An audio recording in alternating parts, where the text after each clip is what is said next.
Okay, gang, welcome back to the channel. My name's Nicky V. So this week we're going to talk about 4 reasons people will always forget the licks they spend all that time learning, or a more positive way to look at it would be 4 ways to start remembering all the licks you spend time learning. So first of all, if you guys are digging what's happening sonically here, I'm running into an Archer Select, which pretty much has the gain all the way off. I'm just using it to kind of push the amp, into a Univerb from J-Rocket Audio, with a little bit of spring on it, a little bit of wobble. And from there it goes into a Blue Sky down there on the floor, just for the verbs. So I'll put the affiliate links to that down in the description if you guys want to help out the channel in any way, if you find this stuff helpful. The best way you can do that is to hit those affiliate links. Sweetwater gives me a little bit of a cut. So a lot of the time when we're talking about soloing or improvising, very rarely are we actually purely improvising. Most of the time, and most players, and even great players, are taking licks that they already know or ideas and stringing them together and molding them into a musical context in a very lyrical, musical way. That can be tricky, and the best way to keep from sounding like you're repeating yourself all the time is to have a huge library of licks built up, right? Then you can call it the vocabulary, whatever you want. And there's a lot of, ways of bending and vibratoing and molding these around differently to sound like you're not repeating yourself all the time or just, rehearsing licks over whatever you're playing on. But I feel like there's 4 reasons people keep forgetting all the licks they spend all this time learning. So we're going to dig into those. The first and probably biggest mistake I see when it comes to people learning licks is they don't learn what the intervals are within that lick related to the chord they're originally played over. And so instead of just learning the lick is, okay, I put my fingers here and I play this, and memorize it, and I practice that for days or weeks sometimes, you actually dig into it and figure, okay, what was happening contextually with the music behind this lick at that point in time? Or was that lick leading somewhere else maybe, or was it setting up something? To do that, you have to have a command of the intervallic content of that lick and what chord it relates to. And is it addressing certain chord tones? Is it playing outside of the chord? And, what's its key center? That lick you learned over a particular song might have been over the 4 chord, and you learned that lick, and now you're trying to play it over the 1 chord because it was a lick in the key of G major, but it was actually over the C chord. If you can dig into those specific intervals, right? So let's take a lick like this. Say it's a 2-5 in F. So you got G minor, C, F major 7.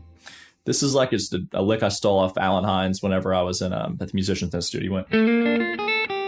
I caught that one day from him, oh, that's nice. It has this nice little lyrical thing with a little chromaticism in it. And he played it in that position right there. And if you look at that, you have to realize what those intervals are. Okay, if it's over a G minor chord, it's over the 2 minor. We're sliding into the flat 3, then 5, flat 7, then that'd be the 2 or the 9, down to the root. And I'm not always looking... I don't know every single interval, every lick I'm playing all the time, right? It sometimes just flows out as a musical phrase. But a lot of the time I'm looking at my starting point and my ending point. And so I know that this outlines, that triad right there. And I'm sliding into the 3rd and landing on the 1. Now, the next important thing with this is learning how to move that to other positions, right? And we don't just want to play it one spot for a number of reasons. So if we know the harmonic content or the intervallic content of that particular lick, it makes it easier to move that around the fretboard. So instead of playing it just right here, for example, I can play it right here. But to do that, I have to have a command of what those intervals are. I know that, okay, well, I have a flat 3 over a G minor chord. There's my G minor, right? This is G, so flat 3's here. I'm sliding up to that from a half step. And I'm landing on the root. And a lot of the time, just through instincts and ear training and doing this for so long, my hands will fill in the middle of the lick if I know the ending place and the starting place. So if my starting point's flat 3, and there, a lot of times my hands will kind of just naturally play whatever's the right stuff in the middle. If I go up to this position, for example, I know this is a flat 3 out of this triad. That's 1, flat 3, 5 for a G minor. So I need to slide a half step into that note and land here. So... then I can do the same thing down here because that's the same string set shape.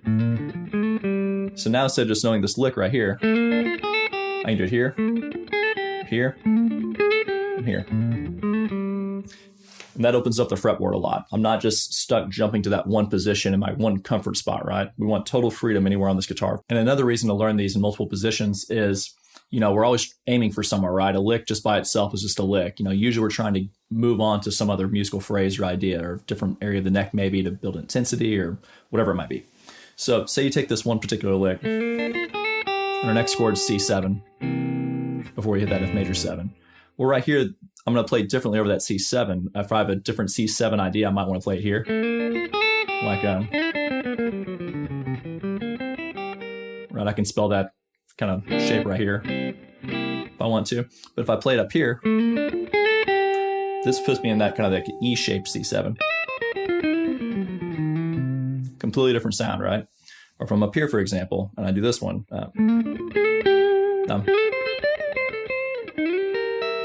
I'm up there on that C7, and all that leads me to different Fs as well. So that's just more reasons to learn this stuff all over the guitar neck. And one more thing on that, it just ingrains it deeper into your muscle memory in your mind. If you can play it in one spot, it's naturally going to seep in and kind of ingrain itself more deeply in your subconscious. So whenever you're playing, you're not really thinking about it. It just kind of falls out of your hands, which is what we want. When I'm soloing, most of the time, I'm not thinking, right? I'm thinking about shape and emotion and things like that. But what I'm actually playing is just kind of coming out from just practicing so much and having the muscle memory built up. And a lot of it's instinctual too, probably. The third biggest mistake I see people making is only learning that lick in the particular key they originally learned it in. And so instead of just pulling up that YouTube video and be like, okay, here's my D major lick. No, take that and play it in all 12 keys. And then preferably, different positions of the neck as well. So like for me personally, I'm not a speed demon. I'm not super fast. I just don't have that like super blazing right hand. So I've been working on like a lot of alternate picking and stuff like that. And I found this video of Ross Campbell teaching a pentatonic kind of Bonamassa-esque lick. I'll try to play it slower.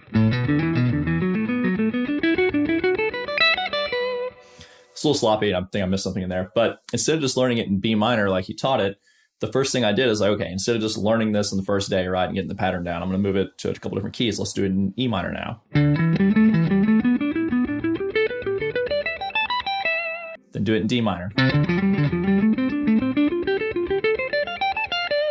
If I start moving that around and focus on my root notes when I'm learning these licks, I can mold them into any key I need.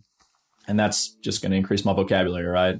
It's a little more flash if I need it on there, just something to keep from repeating myself, which is the battle we all struggle with. It's like, okay, I'm so tired of hearing myself play the same old thing over and over again. If you guys like this kind of stuff, I do a bunch of teaching online. So if you're interested in private lessons, all you got to do is go to my website. I'll put the link down in the description. It just says guitar lessons. You click on that, it takes you straight to my website. It has a bunch of different time slots on there, pricing, everything. You just click on that slot, pay right there. It goes straight to my Google Calendar, and it's all synced up, and it's easy. And I do FaceTime, Skype, Google Meet, Zoom, whatever you need.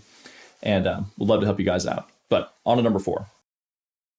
So number 4 is me taking any lick that you learn and molding it into different musical context. So say I'm just going to take like the same chord progression. I'm going to take C, D minor, A minor, and put a fill between A minor and C. I'm going to change the feel of the rhythm each time around, and I'm going to mold that lick to match the new style, or try to. See how it goes. So we got...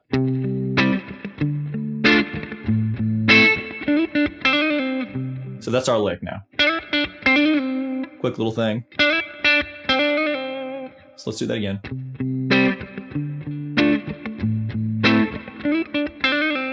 Okay, now let's change it to like a 6/8 thing.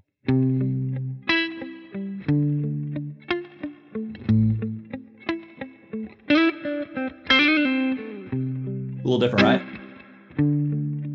But we made it fit without forcing it.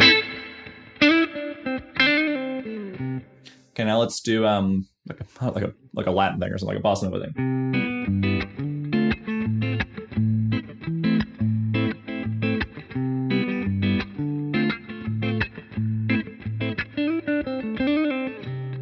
So it's a little weird on that. We made it work though. So now let's do a country thing with it. Let's say we have this feel happening. Do it one more time.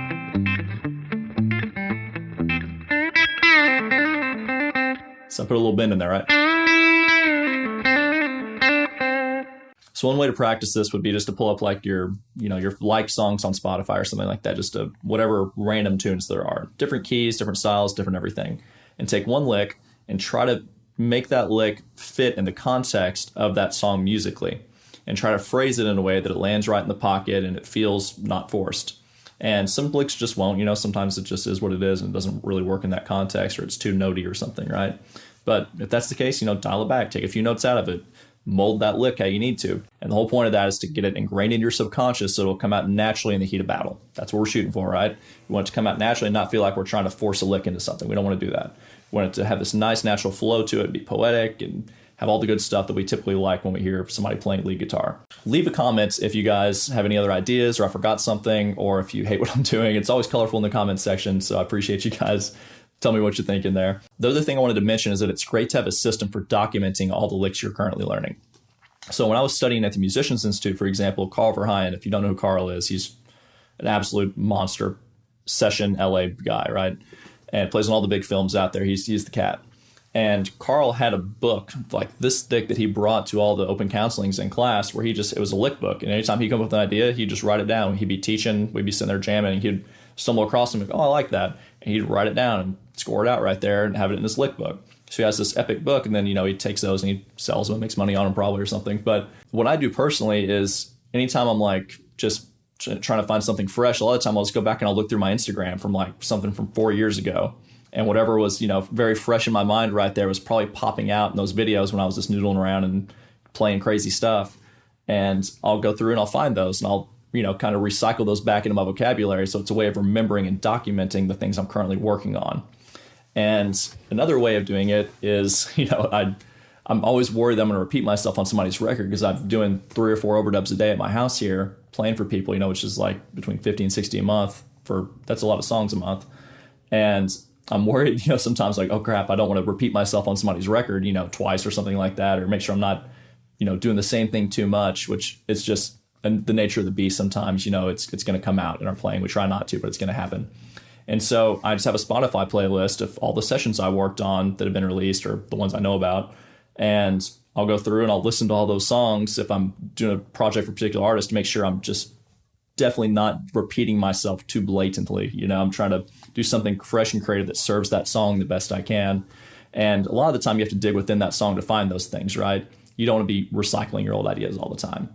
And that's what I'm shooting for when I'm recording a record. But when you're just improvising, you're on stage or something like that, you're going to play your licks. By the way, if anybody's wanting to get remote production done, outside of the guitar lessons on the website, NashvilleTracking.com, I also have full scale production team on there. So if you're overseas or somewhere and want access Nashville studio musicians, just go right there. It has all the pricing. It's super transparent. Everything's up front, no surprise fees or anything.